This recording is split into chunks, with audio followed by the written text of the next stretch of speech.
Print, email, Facebook, Twitter. More Kingswood and cannabis. How an Aussie youth became ensnared in a diplomatic drama with France. A fairly plain, vintage Kingswood youth has found its way into a French-Australian diplomatic dilemma, and just 20 grams of cannabis is to blame. At the centre of the controversy is Travis McKimmey, an Australian Holden lover now living in London. Through Facebook I came across a guy who was living in Holland, and he had 2 Holden utes that had been imported from New Zealand about 12 years ago, Mr. McKimmey said.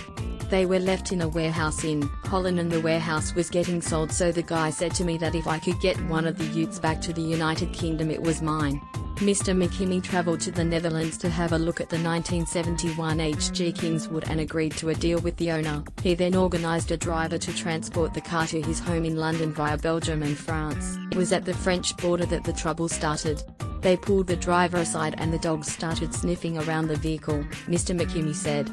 They made him unload the vehicle and said it had drugs in it. Collector's item or drug trafficker's dream? The customs officers found a small parcel with 20 grams of cannabis inside, which the driver said looked as though it had been there for years.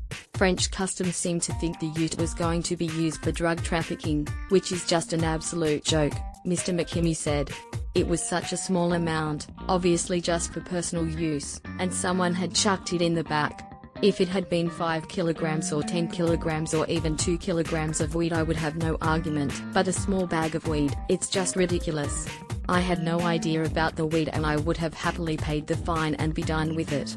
But according to French authorities the drugs were not the only problem. Mr. McKimmey said the customs officials believe compartments in the vehicle, which are factory standard, are ideal for drug smuggling and could be used for that in the future. As a result the embattled ute has been impounded in France and will be used for educational purposes, an example of the kinds of vehicles used to traffic drugs. Meanwhile, Mr. McKimmey still does not know whether he will ever get his hands on this collector's item.